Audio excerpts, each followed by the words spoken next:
Hello students, today we'll continue the next part of surface chemistry.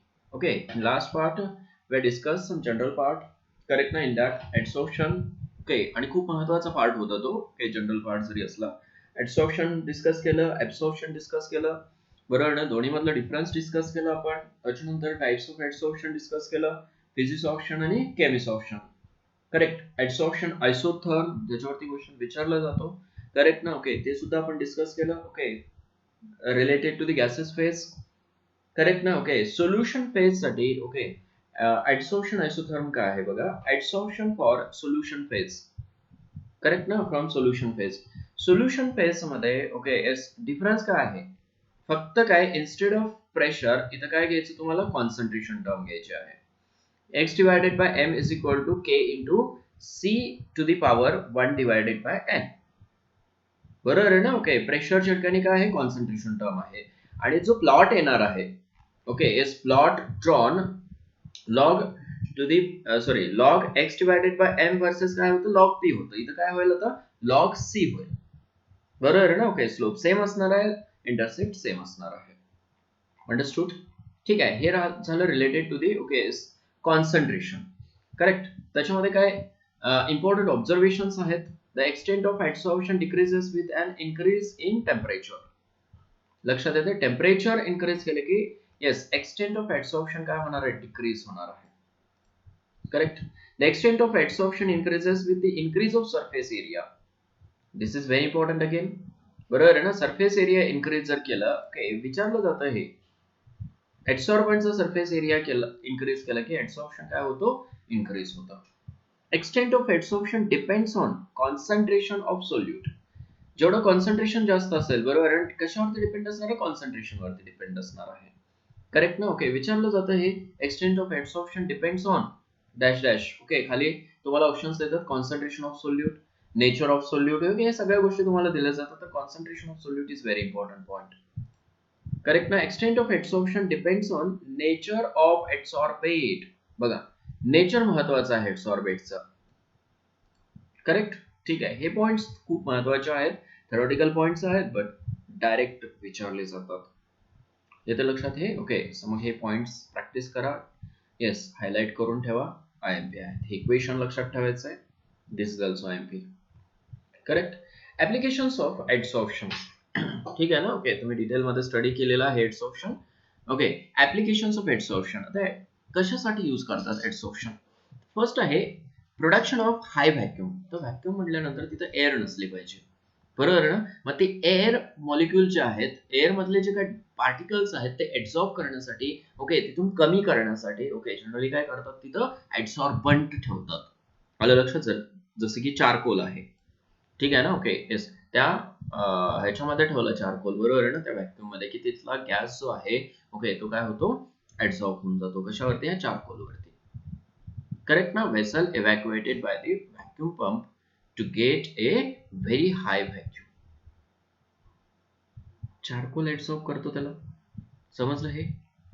Gas mask, जे mask आहेत, mask बनवतो आपण, बरोबर आहे ना, त्याच्यामध्ये पॉइझनस जर गॅसेस येत असतील तर त्याला ऍब्सॉर्बंट, ओके, त्याच्यावरती, ओके, त्या गॅस मास्क मध्ये, ओके, काय करतात, फिक्स करतात, बरोबर आहे ना. ओके, त्याच्यामुळे काय होतं, जे पॉइझनस गॅसेस आहेत ते काय होतात, ऍब्सॉर्ब होतात.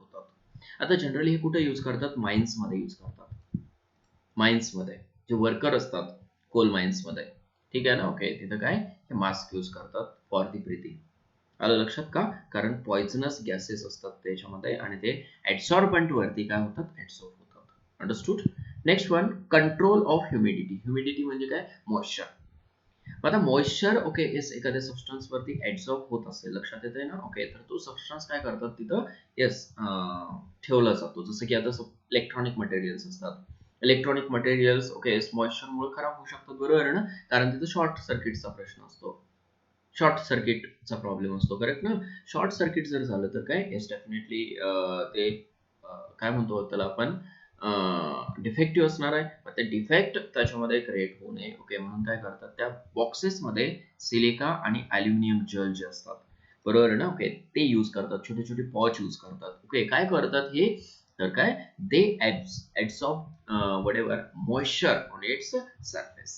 आलं लक्षात? Removing moisture and controlling humidity. Correct.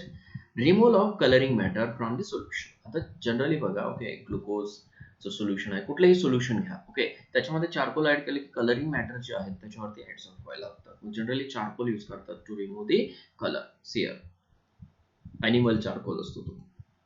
Correct नाही, विचारलं जातं तुम्हाला. Okay, to remove the colour which of the following is used, तर ॲनिमल चार्कोल.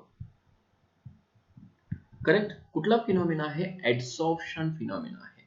हेट्रोजिनियस कॅटॅलिसिस, हे पुढे बघायचं आपल्याला. हेट्रोजिनियस कॅटॅलिसिस काय आहे? Yes, separation of inert gases. इनर्ट गॅसेसची रिॲक्टिव्हिटी वेगवेगळी असते, येते लक्षात? ओके, ऍडसॉर्प्शन टेंडेन्सी वेगवेगळी असते इनर्ट गॅसेसची. ओके, म्हणून काय की इनर्ट गॅसेस काय करू शकता तुम्ही? सेपरेट आउट करू शकता फ्रॉम देअर मिक्सचर. आलं लक्षात? इनर्ट म्हणजे नोबल गॅसेस, येतं लक्षात? ओके, आता इथं काय यूज करतात to separate the inert gases? तर कोकोनट चार्कोल, बरोबर आहे ना? ओके, येस, इथं बघा, कलर्ड इम्प्युरिटीज रिमूव्ह करण्यासाठी ॲनिमल चार्कोल यूज करतात आणि कोकोनट चार्कोल कशासाठी यूज करतात? तर काय, येस, नोबल गॅसेसला रिमूव्ह करण्यासाठी. ओके, कारण काय, त्या नोबल गॅसेसची ऍब्सॉर्बिंग टेंडेन्सी जी आहे ती डिफरंट आहे. डिफरंट डिग्री ऑफ ऍब्सॉर्प्शन आहे का? Okay, next, in curing diseases. Okay, आता बरेच असे डिसीजेस असतात जे केमिकल सबस्टन्सेसमुळे किंवा काय बॅक्टेरियाजमुळे, ओके, अराईज होतात, येते लक्षात? ओके, मग त्या बॅक्टेरियाला ऍब्सॉर्ब करण्यासाठी काय केमिकल सबस्टन्सेस यूज करतात. ओके, त्याला ऍब्सॉर्बंट असं म्हणतो आपण. लक्षात येते? Number of drugs are use to kill the germs by getting absorbed on them. Okay, म्हणजे त्या ऍब्सॉर्बंट वरती, ओके, काय केले जातात? ऍब्सॉर्ब केले जातात ते जर्म आणि काय, येस, त्या बॅक्टेरियाला, ओके, येस, जर्म्सला किल केलं जातं. Understood? Next one, okay, froth flotation process. Froth flotation, आता फ्रोथ फ्लोटेशन स्टडी केलं आपण. कॉन्सन्ट्रेशन प्रोसेस आहे, कशासाठी? Okay, it is used for sulphide. लक्षात येते? तिथं सुद्धा ऍडसॉर्प्शन फिनॉमिना आहे. फ्रोथिंग एजंट यूज केला जातो, जसं की ऑइल, बरोबर आहे ना? ऑइलला स्टिक होऊन ओर कुठे येते? वरती येते, त्याला पाइन ऑइल यूज करतात जनरली. समजतंय ना? ठीक आहे ना? ओके, येस, तिथं सुद्धा काय ऍडसॉर्प्शन फिनॉमिना आहे. Separating it from the silica. बघा, low grade sulphide ore is concentrated by the separation it from the silica. Silica काय आहे? इम्प्युरिटी आहे त्याच्यामध्ये. Okay, other earthy matters by this method using pine oil and frothing agents. हे माहिती आहे तुम्हाला, already आपण स्टडी केलेलं आहे. करेक्ट ना? ऍडसॉर्प्शन इंडिकेटर्स, काही इंडिकेटर सुद्धा असतात. ऍडसॉर्प्शन इंडिकेटर म्हणतो त्याला आपण. Surfaces of certain precipitates such as silver halides. Silver halides लक्षात ठेवायला.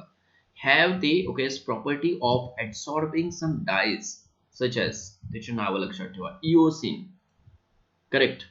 फ्लोरो, ओके, फ्लोरेसिन, ठीक आहे ना? ओके, हे दोन लक्षात ठेवा. कशावरती? सिल्वर हलाइड वरती ऍडसॉर्ब होतो.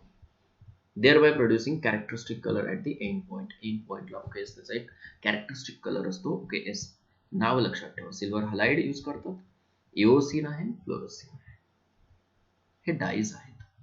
करेक्ट ना? क्रोमॅटोग्राफी हे पाहिलं आपण कशामध्ये? जनरल प्रिन्सिपल्स अँड प्रोसेसेस मध्ये. तिथं सुद्धा काय ऍडसॉर्प्शन फिनॉमिना होतो. वेगवेगळे, ओके, पार्टिकल साईज जे आहे ते वेगवेगळ्या पॉइंटला काय होतात? ऍडसॉर्ब होतात. त्याच्यामध्ये सिलिका आणि काय अल्युमिना, ओके, काय स्टेशनरी फेज म्हणून यूज करतात. त्याच्या सरफेस वरती काय जमा होतात? ते पार्टिकल्स जमा होतात, जिथं ज्या सबस्टन्सेस मध्ये, ओके, लो रिॲक्टिव्हिटी डिफरन्स आहे, डिफरन्स जो आहे, ओके, रिॲक्टिव्हिटी डिफरन्स तो खूप कमी आहे. म्हणजे मोस्टली ते दोन्ही काय सेम रिॲक्टिव्हिटी दाखवतात, अशा सबस्टन्सेसला काय करतात? क्रोमॅटोग्राफीनं सेपरेट आउट केलं जातं. क्लिअर? ठीक आहे. हे होतं रिगार्डिंग ऍडसॉर्प्शन आणि त्याचे हे ऍप्लिकेशन्स आहेत. ठीक आहे ना? ओके, मग हे ऍप्लिकेशन्स तुम्ही वाचून घ्यायचं, परत रिवाइज करायचं. करेक्ट? Next one, catalysis. आता कॅटालिसिस कशाला म्हणायचं? आता जनरली कॅटलिस्ट कशाला म्हणतो आपण? Catalyst is the chemical substance which increases the rate of reaction by decreasing activation energy. तो केमिकल रिएक्शनचा रेट वाढवतो. करेक्ट? त्याला कॅटलिस्ट म्हणतो आपण. ओके, आणि जी प्रोसेस आहे त्याच्यामध्ये कॅटलिस्ट यूज करतो आपण, त्या प्रोसेसला कॅटालिसिस असं म्हटलं जातं. बरोबर ना? Okay, see here. Substances which accelerate म्हणजे काय, increase the rate of chemical reaction and themselves remain chemically and quantitatively unchanged. म्हणजे ते रिॲक्शनचा रेट वाढवतात पण काय, येस ते परत रिजनरेट होतात. That is very important. त्याचं रिजनरेशन होतं. आलं लक्षात? ठीक आहे ना. केमिकली ते काय, अनचेंज राहतात म्हणजे रिमेन्स केमिकली सेम राहतात. ओके, त्याच्यामध्ये कुठला चेंज होत नाही, क्वांटिटीमध्ये कुठला चेंज होत नाही. Okay, are known as catalyst and the phenomena is known as a catalysis. इथे लक्षात काय, प्रमोटर्स असतात. प्रमोटर्स काय असतात, promoters are the substances that enhance the activity of catalyst. आता त्याला स्वतःला त्या प्रमोटर्सला ओके कॅटॅलिटिक कुठली प्रॉपर्टी नसते. They do not act age a catalyst but yes they enhance the okay yes what activity of catalyst, stimulate करतात catalyst ला. okay and catalyst works faster in presence of promoters while poisons decrease the activity of catalyst. लक्षात येते? ठीक आहे ना. Okay yes catalyst ची activity decrease करणारा म्हणजे पॉइझन असतो. आलं लक्षात? तुम्हाला लिंडलार्स कॅटलिस्ट नोन आहे, बरोबर आहे ना. लिंडलार्स कॅटलिस्ट मध्ये सल्फर यूज केला जातो, फिनोलिन यूज केला जातो, बरोबर आहे ना. ओके, ते पॉइझन असतात म्हणजे त्या कॅटलिस्टची ऍक्टिव्हिटी काय करतात, ते कमी करतात. करेक्ट ना. ठीक आहे. आणि इथं हॅबर्स प्रोसेस तुम्ही स्टडी केला. हॅबर्स प्रोसेस मध्ये फेरस यूज केला जातो विथ मॉलिब्डिनम. मॉलिब्डिनम काय करतो, हे फेरसला ऍक्टिव्हेट करतो. So molybdenum is the activator, promoter. समजते? विचारतो तुम्हाला Haber's process which in Haber's process which of the following is used as a promoter, then this is very important, that is molybdenum. Molybdenum is used as a promoter. Understood? ठीक आहे. आता कॅटॅलिसिस जे आहे okay दोन वेने केले जातात, बरोबर आहे ना. ओके म्हणजे कॅटॅलिसिसच्या दोन टाइप्स आहेत. येस, त्याच्यामध्ये फर्स्ट आहे होमोजिनियस कॅटॅलिसिस. समजून घ्या, हे खूप इझी आहे. होमोजिनियस कॅटॅलिसिस मीन्स ओके ज्या कॅटॅलिसिस किंवा ज्या रिॲक्शन मध्ये या प्रोसेस मध्ये reactants, products and catalyst okay same phase मध्ये असतात, आर इन सेम फेज. समजते? इवन रिॲक्टंट्स आणि जर काय ओके कॅटलिस्ट सेम फेजेस मध्ये असतील ओके तर त्याला काय होमोजिनियस कॅटलिस्ट म्हणू शकता तुम्ही. समजते? ओके इथं बघा ही रिॲक्शन, या रिॲक्शन मध्ये काय समजतंय तुम्हाला की येस इथं SO2 आणि O2 आणि NO काय कॅटलिस्ट आहे, हे कशामध्ये आहेत, सेम फेजेस मध्ये आहेत. इथं लक्षात? ठीक आहे. येस इथं बघा फेजेस, लिक्विड फेज आहे, सगळ्याचा लिक्विड फेज दिसतो का तुम्हाला. Okay, hydrolysis of methyl acetate is a catalysed by H+ म्हणजे HCl च्या प्रेझेन्स मध्ये, furnished by hydrochloric acid. Hydrochloric acid पासून मिळतो तो. करेक्ट ना. ओके येस मी एस्टरचं ओके काय केलंय तुम्ही, हायड्रोलायसिस केलं इन प्रेझेन्स ऑफ ऍसिड. हे फेजेस बघा कसे आहेत, सेम फेज मध्ये आहेत का. येस सेम फेज मध्ये असतील तर काय म्हणायचं, both the reactants and the catalyst are in same phase. मग तुम्हाला रिॲक्टंट आणि कॅटलिस्टचा फेज लक्षात घ्यायचा आहे. ओके, आता इथं क्वेश्चन कशा टाईपचा विचारतात तुम्हाला, रिॲक्शन दिले जातात आणि त्याचे फेजेसच दिले जात नाहीत, बरोबर आहे ना. ओके, बऱ्याच वेळेला दिले असतील तर बेटरच आहे, तुम्ही इझिली ओळखू शकता की whether it is homogeneous catalysis or not. Okay, बऱ्याच वेळेला काय करतात, रिॲक्शन मेन्शन करतात आणि पुढं त्याच्या होमोजेनियस कॅटलिसिस, हेटेरोजेनियस कॅटलिसिस मेन्शन करतात, दुसऱ्या प्रोसेसेस मेन्शन करतात. Which of the property okay mentioned against the okay reaction is incorrect म्हणतात. इनकरेक्ट कुठली आहे ओळखा, म्हणजे काय. येस तुम्ही अशा टाईपचे क्वेश्चन सॉल्व्ह केलं असणार आहे. ABCD ऑप्शन्स देतात, त्याच्यामध्ये रिॲक्शन्स येतात, त्याच्या पुढे काहीतरी प्रॉपर्टी देतात, त्या प्रॉपर्टीमध्ये okay which of the following is incorrect mentioned before it असं विचारतात. लक्षात येते ना. ठीक आहे. मग इथं होमोजिनियस कॅटलिसिस, हेटेरोजिनियस कॅटलिसिस वरती अशा टाईपचा क्वेश्चन विचारू शकतात. खूप महत्वाचा पॉइंट आहे. करेक्ट. येस हा फेज बघा कसा आहे, सेम फेज आहे. ठीक आहे, इथं चेक करा फेज कसा आहे, सेम फेज दिसतो तुम्हाला. सेम फेज जर असेल ओके तर काय म्हणायचं, होमोजिनियस कॅटलिसिस. हेटेरोजिनियस कॅटलिसिस कशाला म्हणाल. Okay, the catalyst catalytic process in which the reactants and the catalyst are in different phases. आता रिॲक्टंटचा फेज वेगळा आहे आणि कॅटलिस्टचा फेज वेगळा आहे. जर वेगवेगळा फेज असेल तर definitely they are called as a heterogeneous, sorry this process is called as heterogeneous catalysis. Correct ना. ओके, थोडंसं फास्ट सांगतो बाळांनो तुम्हाला. ओके, कारण हे तुम्हाला झालेलं आहे, एकदा रिवाइज होऊन जातं सगळ्या गोष्टी. ओके. आता फॉर एक्झाम्पल सी हिअर, इथं गॅस आहे, हा सॉलिड फेज आहे, कॅटलिस्ट प्लॅटिनम आहे, सॉलिड फेज मध्ये आहे. So it is okay heterogeneous catalysis. Correct. N2 plus H2 hybrid process दिसते तुम्हाला ही. फेरस कसा आहे, सॉलिड आहे. It means it is a heterogeneous catalysis. Ostwald process, Ostwald process मध्ये प्लॅटिनम कॅटलिस्ट यूज करतो, बरोबर आहे ना. ओके. येस. त्याच्यामध्ये NO गॅस प्रिपेअर केला जातो, NH3 ची रिएक्शन आहे, NO गॅस प्रिपेअर केला जातो.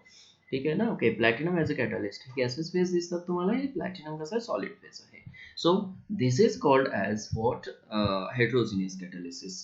Which type of catalysis, heterogeneous catalysis. Very important. Hydrogenation of oil, nickel catalyst use केला जातो. H2 गॅस व्हेजिटेबल ऑइल मध्ये ऍड केला जातो, लिक्विड आहे, गॅस आहे, आणि इथं सॉलिड. फेजेस कसं डिफरंट आहे, डिफरंट फेजेस असतील तर definitely it is called as a heterogeneous catalyst. Reactant आणि कॅटलिस्ट बघायचं. समजलं. हे होतं regarding homogeneous catalysis and heterogeneous catalysis. Correct ना. रिवाइज झालं असेल maybe. Next, adsorption theory of heterogeneous catalysis. आता ऍडसॉर्प्शन थिअरी काय सांगते हेट्रोजिनियस कॅटलिसिस साठी, ठीक आहे ना. ओके. येस. आता महत्वाचं काय इथं, मेकॅनिझम इन्व्हॉल्ड फॉलोइंग 5 स्टेप्स मध्ये. स्टेप्स महत्वाचे आहेत. First is diffusion of reactants to the surface of the catalyst. First काय होतं की कॅटलिस्टच्या सरफेस वरती, ओके, एस व्हॉट, रिएक्टंट जो आहे तो डिफ्यूज होतो. तर ठीक आहे ना. ओके. कॅटलिस्टच्या सरफेस वरती रिएक्टंट डिफ्यूज होतो. म्हणजे सपोज H2 गॅस पास करत असाल तर तो काय होतो, त्या सरफेस वरती जाऊन डिफ्यूज होतो, निकेल सरफेस वरती, बरोबर आहे ना. ओके. निकेल कॅटलिस्ट असतो तिथं. Next, adsorption of reactant molecules on the surface of catalyst. Diffuse झाले, adsorb झाले. Adsorption of, okay, reactant molecules on the surface of catalyst. Adsorption होतं, बरोबर आहे ना, reactant molecules on the surface of catalyst. Next, occurrence of chemical reaction on the catalyst surface through formation of intermediate. बघा. Okay. एक तर diffusion झालं असणार आहे, अदरवाइज एडसॉर्प्शन झालं असणार आहे, किंवा काय, occurrence of chemical reaction on the catalyst surface through a formation of intermediate. एक इंटरमिडिएट फॉर्म होतो. त्याच्यानंतर desorption of reaction products. Okay. अगोदर कॅटलिस्ट सोबत तो रिएक्टंट, ओके, रिएक्ट होतो, त्याच्यानंतर परत डिसॉर्प्शन होतं. म्हणजेच काय, येस, एडसॉर्प्शनच्या अपोजिट प्रोसेस, म्हणजे तिथले बॉन्ड्स काय व्हायला लागतात, ब्रेक व्हायला लागतो, जर केमिसॉर्प्शन असेल तर. करेक्ट ना. ठीक आहे. Making the surface available again for the more reaction to occur. म्हणजे कॅटलिस्टचा सरफेस काय होतो, तिथून फ्री होतो. त्याच्यानंतर diffusion of reaction products always from the catalyst surfaces.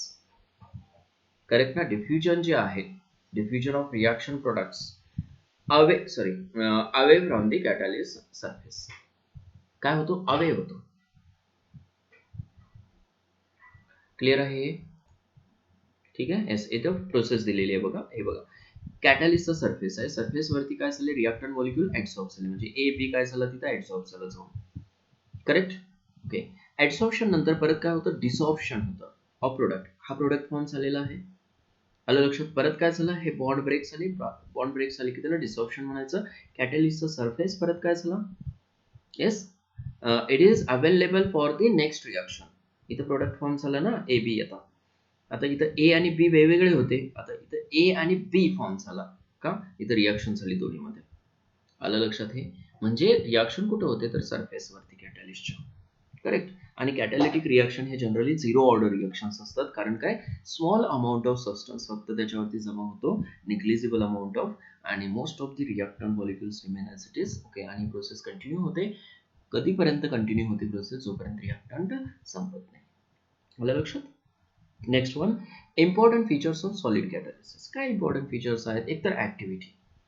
Okay. तर कॅटलिस्टची ऍक्टिव्हिटी जी आहे, ओके, त्याच्या स्ट्रेंथ वरती डिपेंड असते. Depend upon the strength of chemisorption to large extent. Chemisorption म्हणजेच काय, तिथं केमिकल बॉन्ड्स फॉर्म होतात, त्या केमिकल बॉन्ड फॉर्मेशन वरती त्याची काय ऍक्टिव्हिटी डिपेंड असते. आणि महत्वाचं काय इथं, जे काय बॉन्ड फॉर्म होतात ना, ते एवढे स्ट्रॉंग नसले पाहिजेत, ओके, जे की डिकम्पोज होणार नाहीत. परत त्याचं डिकम्पोजिशन झालं पाहिजे, परत तो काय झाला पाहिजे, ब्रेक झाला पाहिजे bond. Okay. Yes.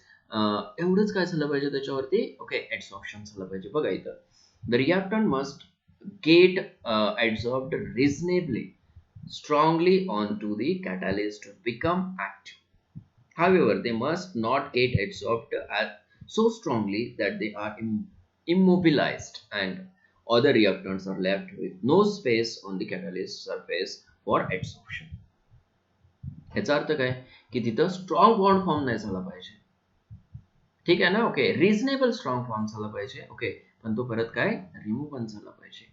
Other catalyst सुद्धा सॉरी रिॲक्टंट सुद्धा त्याच्यावरती एडसॉर्ब झाले पाहिजेत. इथे लक्षात घे. येस, आता ग्रुप 5 जनरली 11 मेटल जे आहेत ते जनरली काय कॅटलिस्ट म्हणून ऍक्ट होतात. ठीक आहे, त्याच्यामध्ये मॅक्सिमम ऍक्टिव्हिटी कुणाची असते 7 to 9 ची ऍक्टिव्हिटी मॅक्सिमम पिरियडिक टेबल मध्ये. मग लक्षात ठेवा ग्रुप 5 to 11 पर्यंत येस कॅटॅलिटिक ऍक्टिव्हिटी इन्क्रीज लक्षात येते, इन्क्रीज होत जाते from 11 to 5 to 11. Correct. The maximum activity being shown कुठल्या 7 to 9 elements, group 7 to 9 elements. Selectivity ठीक आहे ना. ओके, सिलेक्टिव्हिटी सुद्धा खूप महत्वाची असते कॅटलिस्टची, बरोबर आहे ना. बऱ्याच वेळेला काय आपल्याला पर्टिक्युलर प्रोडक्ट फॉर्म करायचा असतो, त्याच्यामध्ये मिक्सचर असू शकते, बरोबर आहे ना. मग तो सिलेक्टिव्हली त्याच कंपाऊंड सोबत रिॲक्ट झाला पाहिजे. That is again very important point regarding the catalyst. Okay, see here the selectivity of catalyst is its ability to direct the reaction to yield the particular product selectively. म्हणजेच काय की particular product form करण्यासाठी तो काय असला पाहिजे, selective असला पाहिजे. That is again very important characteristic, बरोबर ना, किंवा feature of catalyst. Correct. See here carbon monoxide when reacts with thrice H2 which gives what CH4. Correct. आता बघा स्टार्टिंग मटेरियल सगळे काय आहेत कार्बन मोनॉक्साइडच आहेत. इथं काय सगळे H2 गॅस आहेत, पण कॅटलिस्ट डिफरंट आहे. इथं निकेल कॅटलिस्ट आहे, इथं copper zinc oxide Cr2O3 catalyst आहे आणि Cu कॅटलिस्ट आहे, बरोबर ना. कॅटलिस्ट डिफरंट आहेत म्हणून प्रोडक्ट सुद्धा इथं डिफरंट आहेत. ह्याचा अर्थ काय, दीज आर सिलेक्टिव्ह कॅटलिस्ट. म्हणजेच काय कार्बन मोनॉक्साइड सोबत H2 ची रिएक्शन केलं इन प्रेझेन्स ऑफ निकेल तर CH4 फॉर्म होतो selectively. Carbon monoxide when reacts with hydrogen in presence of copper zinc oxide Cr2O3 catalyst, then it forms methanol. Okay, carbon monoxide when reacts with H2 in presence of Cu, it forms formaldehyde. बघा okay, S हे products different आहेत. याचा अर्थ काय, हे catalyst कसे आहेत, selective आहेत टुवर्ड्स द रिएक्शन. सिलेक्टिव्हिटी खूप महत्वाची आहे त्या केसमध्ये. मग ह्या रिएक्शन्स खूप महत्वाच्या आहेत, ह्या विचारल्या जातात तुम्हाला रिएक्शन्स. करेक्ट. त्याचं डायरेक्ट ओके प्रोडक्ट विचारला जातो. Next, self selective catalysis by zeolite. Self selective catalyst, आता जनरली ना कॅटलिस्ट चा रोल काय आहे किंवा catalyst important okay as role कधी प्ले करतो किंवा काय येस काय म्हणू शकता. आणि परत त्याला ओके कॅटलिस्ट मध्ये पोर्स असले पाहिजेत, बरोबर आहे ना. पोर्स म्हणजे पॉरस जर कॅटलिस्ट असेल ना ओके तर सरफेस युटिलाइज होतो, मोस्टली सरफेस युटिलाइज होतो. पॉरस नसेल तर सरफेस युटिलाइज होत नाही. ओके, कारण ते मध्ये मध्ये जाऊन काय ओके त्याची ऍक्टिव्हिटी इन्क्रीज होते पॉरस असेल तर. बघा इथं कॅटॅलिटिक reaction that depends upon the pore structure of the catalyst and the size of reactant and product molecules is called shape selective catalyst. Shape selective catalyst कधी म्हणायचं तर काय pore structure असेल त्या catalyst and the size of reactant and product molecules is called shape selective catalyst. ठीक है ना. pore structure is very important. आता zeolite very important catalyst. Zeolite are good shape selective catalyst because of their honeycomb like structure. Structure खूप महत्वाचं आहे त्याचं. Structure plays very important role. ठीक आहे, आणि त्याच्यामध्ये पॉरस जर असेल ना तर बेटरच असणार आहे. समजलं ना. ओके, त्याच्यामध्ये बघा दे आर मायक्रोपोर्स. बघा इथं दे आर मायक्रोपोरस म्हणजे छोटे छोटे छोटे छोटे काय आहेत त्याच्यामध्ये मायक्रो होल्स आहेत. समजते हे. येस, इथे बघा the reaction taking place in zeolite depends upon the size and shape of reactant and product molecules as well as upon the pores and activities of zeolite. Pores word खूप महत्वाचा आहे.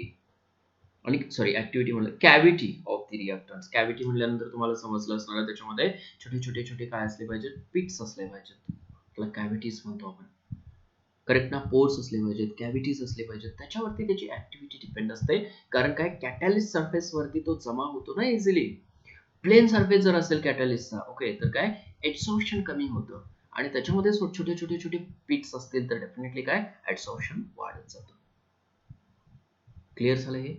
Yes. आता बघा, एक महत्वाचा use दिलेला आहे. तर zeolites are being very widely used as a catalyst in petrochemical industries for cracking of hydrocarbons and isomerisation. आता हा कंपाऊंड तुम्हाला विचारू शकतात. बरोबर आहे ना? Conversion of alcohols into gasoline, which of the following catalyst is used असं म्हणलं तर ZSM5 कॅटलिस्ट इज युज्ड. हा एक जिओलाइटचा कॅटलिस्ट आहे ZSM5. पाठ करून ठेवावा लागेल तुम्हाला. तो अल्कोहोलचं कन्व्हर्जन कशामध्ये? गॅसोलिन मध्ये करतो तो. Clear? Okay. Yes. Next one, enzyme catalysis. Very important. तुम्हाला बायोला पण आहे एन्झाईम कॅटलिसिस. तुम्ही नंबर ऑफ कॅटलिस्ट स्टडी केलं असणार बायोमध्ये. करेक्ट ना? बायोलॉजिकल जे काही कॅटलिस्ट असतात, बायोकेमिकल रेट, ओके, बायोकेमिकल रिॲक्शनचा रेट जे वाढवतात अशा कॅटलिस्टला काय म्हणतो आपण? बायो कॅटलिस्ट म्हणतो. करेक्ट ना? त्याच्यामध्ये काही महत्वाचे कॅटलिस्ट दिलेले आहेत. ओके. त्याच्यामध्ये आहे inversion of cane sugar. Inversion of cane sugar काय यूज करतात तिथं? इन्व्हर्टेज यूज करतात. Invertase is used as a catalyst. पाठ करून ठेवायला. इन्व्हर्टेज काय करतो? केन शुगरचं कन्व्हर्जन ग्लुकोज आणि फ्रक्टोज मध्ये करतो. Conversion of glucose into ethyl alcohol काय यूज करतात? झायमेज. हे कन्व्हर्जन लिहून काढलं पाहिजे तुम्ही. ग्लुकोज टू इथाइल अल्कोहोल कुठला कॅटलिस्ट यूज करतात? झायमेज कॅटलिस्ट यूज करतात. विचारलेला आहे क्वेश्चन आणि विचारतात. Conversion of starch into maltose diastase catalyst use करतात. बरोबर आहे ना? Okay. Conversion of maltose into glucose, माल्टोजचं कन्व्हर्जन ग्लुकोज मध्ये करण्यासाठी माल्टेज कॅटलिस्ट यूज करतात. Decomposition of urea into ammonia and carbon dioxide, okay, urease catalyst use करतात. Urease. समजते का हे? येस. ठीक आहे. हा पॉइंट तुम्हाला बायोला झाला असणार आहे बघा. In stomach the pepsin enzyme converts protein into peptides while in intestine the pancreatic, ठीक है ना? Okay. Trypsin converts the proteins into the amino acids by hydrolysis. ठीक आहे. येस. बायोचा पॉइंट आहे. ओके. तिथं सुद्धा असणार आहे तुम्हाला आणि इथं पण आहे. दोन्ही एकत्र करा हे सगळे. ओके. हे बायोकेमिकल कॅटलिस्ट जे आहेत ना, ओके, ते बायोमध्ये पण असणार आहेत, इथं पण असणार आहेत. एकत्र स्टडी केला तरी चालेल, कारण तिथं पण विचारणार आहे तुम्हाला, इथं पण विचारणार आहेत. समजते? Conversion of milk into curd, day to day life मधला एक्झाम्पल. पण कुठला कॅटलिस्ट, ओके, महत्वाचा रोल प्ले करतो त्याच्यामध्ये? तर lacto bacillic catalyst. Lacto, okay, bacillic catalyst, sorry, enzyme which plays important role to convert the milk into curd. लक्षात येते हे तुमच्या? खूप महत्वाचं. इथे एक टेबल दिलेला आहे, त्या टेबलमध्ये बघू शकता तुम्ही. ओके. येस. बघा, एन्झाईम काय दिलाय? इन्व्हर्टेज. कुठून मिळतो? ईस्ट पासून मिळतो. इन्व्हर्टेज ईस्ट पासून. सुक्रोजचं कन्व्हर्जन ग्लुकोज प्लस फ्रुक्टोज मध्ये करतो. झायमेज ईस्ट पासून मिळतो. ग्लुकोजचं कन्व्हर्जन इथाइल अल्कोहोल आणि कार्बन डायऑक्साइड मध्ये करतो. डायस्टेज माल्ट पासून मिळतो तो. बरोबर आहे ना? ओके. येस. जनरली ग्रेन्सचा माल्ट असतो ते, त्याच्यापासून, ओके, ते ऑप्टेन केलं जातं. स्टार्च कन्व्हर्जन माल्टोज मध्ये करतो. माल्ट पासून मिळतो. डायस्टेज म्हणलं जातं त्याला. डायस्टेज. माल्टेज ईस्ट पासून मिळतो. माल्टोजचं कन्व्हर्जन ग्लुकोज मध्ये. युरिएज सोयाबीन पासून मिळतो. युरियाचं कन्व्हर्जन अमोनिया आणि कार्बन डायऑक्साइड मध्ये करतो. पेप्सिन स्टमक मध्ये आहे तो, प्रोटीनचं कन्व्हर्जन अमिनो ऍसिड मध्ये करतो. लक्षात येते? Characteristics of enzyme catalysis. काय महत्वाचे कॅरेक्टरिस्टिक्स गिव्हन आहेत त्याच्यामध्ये? Most highly efficient. Okay. Yes. तो कसा आहे? Most highly efficient. बघा, इफिशियंट म्हणजे काय? Small amount of catalyst produces more and more amount of product. See here, one molecule of an enzyme may transform 1 million molecules of the reactant per minute. एका मिनिटला तो खूप efficient आहे, highly efficient. एका मिनिटला millions of molecules तो convert करतो, transfer करतो. लक्षात येते ना? Highly specific in nature. Okay. Particular, okay, compound सोबतच तो रिएक्ट होतो.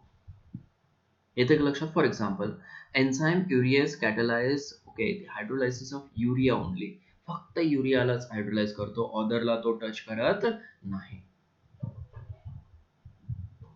कुठल्याही अमाइडला, ओके, ऑदर तो टच करत नाही. It means very important. Highly active under optimum temperature. कुठल्याही ऑप्टिमम टेम्परेचरला तो हायली ऍक्टिव्ह असतो. जनरली ओके हे टेम्परेचर काय असतं, बॉडी टेम्परेचर जे आहे ना त्याच टेम्परेचरला तो ऍक्ट होतो. ठीक आहे, 25 degree Celsius to sorry 298 kelvin to 310 kelvin, हे केल्विन मध्ये दिलेलं आहे. Human body temperature being 310 Kelvin is suited for the enzyme catalyzed reactions. 310 बरोबर आहे ना, त्याच्यामधून 273 मायनस करू शकता, जे काही डिग्री सेल्सिअस मध्ये टेम्परेचर तुम्हाला मिळू शकते. Highly active under optimum pH, बरोबर आहे ना. ओके, म्हणजे पीएच व्हॅल्यूज ओके 5 to 7 च्या मध्ये असतात. The rate of enzyme catalyzed reaction is maximum at the particular pH called optimum pH, which is between pH values 5 to 7. 5 to 7 च्या मध्ये okay yes, तो वर्क करत राहतो optimum pH. Increasing activity in presence of activators and coenzymes. कोएन्झाइमच्या presence मध्ये okay त्याची activity काय होते, इन्क्रीज होते. करेक्ट, ठीक आहे ना. ओके, काय अदर सबस्टन्सेस जे आहेत त्याला ऍक्टिव्हेट करतात, त्याला कोएन्झाइम म्हटलं जातं. जसं की विटॅमिन आहे, बरोबर आहे ना. Okay, small non protein vitamin is present along with the enzyme, the catalytic activity is enhanced considerably. म्हणजे काय की अदर सबस्टन्सेस जे आहेत त्याच्यासोबत कोएन्झाइम जर ऍड केले तर त्याची ऍक्टिव्हिटी काय होते, एनहान्स होते. ऍक्टिव्हेटर्स माहिती आहे तुम्हाला, ऍक्टिव्हेटर जे आहेत ते काय करतात, रेट ऑफ रिॲक्शन्स वाढवतात, ऍक्टिव्हिटी वाढवतात एन्झाइमची. ठीक आहे, इथे एक एक्झाम्पल्स दिलेत बघा, Na plus, Mn2 plus, U2 plus, U2 plus, हे काय आहेत, ऍक्टिव्हेटर्स आहेत. Amylase in presence of sodium, this is very important statement. Amylase in presence of sodium chloride, that is Na plus ions, are catalytically very active. ते कसे आहेत, catalytically active आहेत. Next one, influence of inhibitors and poisons. ठीक आहे, तुम्हाला non असणार आहे की एन्झाइम्स मध्ये ऍक्टिव्ह साइट्स असतात, अॅलोस्टेरिक साइट्स असतात, बरोबर आहे ना. तिथं फंक्शनल ग्रुप्स असतात, त्या फंक्शनल ग्रुप सोबत ओके हे सबस्टन्सेस रिॲक्ट होतात. मग बऱ्याच वेळेला ओके त्या एन्झाइमच्या एखाद्या एन्झाइमच्या ऍक्टिव्हिटीमुळे पॉइझनस सबस्टन्स सुद्धा प्रोड्यूस होतो. मला लक्षात. ओके, मग त्याची ऍक्टिव्हिटी थांबवण्यासाठी ओके त्याच्यापेक्षा मोर रिॲक्टिव्ह ड्रग दिला जातो. औषध जे देतात किंवा काय टॅबलेट्स जे देतात डॉक्टर्स, ते एन्झाइमची ऍक्टिव्हिटी कमी करण्यासाठी सुद्धा देतात, बरोबर आहे ना. ओके, मग ते ड्रग्स जे आहेत त्या एन्झाइमच्या ऍक्टिव्ह साईटला बाइंड होतात, बरोबर आहे ना. त्याला मेकॅनिझम्स मध्ये तुम्ही स्टडी केलं असणार आहे, आणि त्याची ऍक्टिव्हिटी थांबवतात, तो त्याचं प्रोडक्शन थांबवतात. ठीक आहे ना. ओके, असे फंक्शनल ग्रुप्स असतात ऍक्टिव्ह साईट मध्ये एन्झाइमच्या. करेक्ट. ओके, आणि ते ओके जे ऍक्टिव्ह साइट्स आहेत ओके ते काय करतात ह्या, येस बघा इथं लक्षात येते का तुमच्या. ओके, हे असं तुम्ही स्टडी केलं असणार बायोला, की लॉक अँड की मॉडेल म्हणतो. जसं आपण सबस्ट्रेट आहे ओके एस कशासोबत रिॲक्ट झाला, एन्झाइम्स सोबत रिॲक्ट झाला, बरोबर ना. ओके एस, मग त्याची जी ऍक्टिव्ह साईट आहे ते एन्झाइमच्या ऍक्टिव्ह साईट सोबत काय होते, रिॲक्ट होते, कॅटॅलिस्ट सोबत रिॲक्ट होते थोडक्यात, बरोबर आहे ना. ओके येस, त्याला लॉक अँड की मॉडेल असं म्हणतो आपण. Okay, later on product and what okay this enzyme is separated out. Okay, small amount of एक enzyme number of products असे फॉर्म करत असतो, ही कंटिन्युअस रिॲक्शन असते. करेक्ट ना. Okay, key fit into the lock, हे थोडंसं वाचून घ्या तुम्ही, लक्षात येते step by step. Correct, enzyme first of all reacts with substrate okay to form what, enzyme substrate, एक कॉम्प्लेक्स फॉर्म होतो. later on it removes okay it converts that substrate into the product. बघा त्याला metabolise केलं, तो divide केला थोडक्यात, आलं लक्षात. ठीक आहे, आणि एन्झाइम सेपरेट झालेला आहे केसमध्ये, बरोबर आहे ना. ओके, दोन स्टेप मध्ये, एक तर काय binding of enzyme substrate to form the activated complex, एक ऍक्टिव्हेटेड कॉम्प्लेक्स फॉर्म होतो. त्याच्यानंतर काय decomposition of the activated complex to form product, त्याचं काय होतं, फर्दर डिकम्पोजिशन होतं, एन्झाइम आणि प्रोडक्ट काय होतो, सेपरेट होतो. करेक्ट ना. ठीक आहे, मग लक्षात ठेवा कधीही एन्झाइम्स ओके जे आहेत ते सबस्ट्रेट सोबत रिॲक्ट होतात आणि परत काय होतात, सेपरेट होतात. काय इंडस्ट्रियल प्रोसेसेस दिलेल्या आहेत, त्या इंडस्ट्रियल प्रोसेस मध्ये काय येस कॅटॅलिस्ट कुठले यूज होतात ओके ते काय मेन्शन केले. हायबर्स प्रोसेस नोन आहे तुम्हाला, कुठला कॅटॅलिस्ट यूज करतात, ऑसवर्ड्स प्रोसेस नोन आहे, कॉन्टॅक्ट प्रोसेस नोन आहे, कुठल्या कॅटॅलिस्ट कॉन्टॅक्ट प्रोसेस मध्ये यूज करतात, ह्या सगळ्या गोष्टी ऑलरेडी नोन आहेत तुम्हाला, येते लक्षात हे. ठीक आहे ना. ओके येस, आय थिंक हे होतं रिगार्डिंग कॅटॅलिसिस. ठीक आहे ना. पुढचा पॉईंट जो आहे तो कोलाइड्स आहे. ओके, आणि कोलाइड्स आपण फ्रेशली नेक्स्ट लेक्चरमध्ये स्टार्ट करूया. ओके. येस, तुम्हाला लाईन टू लाईन वाचावंच लागणार आहे, पर्याय नाही. प्रत्येक लाईन वाचावं लागणार आहे तुम्हाला. त्या लाईन्स मधूनच क्वेश्चन सॉर्ट आउट करतात. ठीक आहे. आणि डायरेक्ट, आणि इथं बघा पाठांतरावर डिपेंड आहे सगळं. डायरेक्ट विचारतात क्वेश्चन तुम्हाला. एन्झाईम्स पाठ असले पाहिजेत तुम्हाला. समजतंय ना? ठीक आहे. ओके. जसं बायोला स्टडी करतो ना वळण, ओके, सेम वेने काय करायचं, ह्या कॅटॅलिसिसला स्टडी करायचं. क्लिअर झालं हे? Yes. Today will stop here. All the best.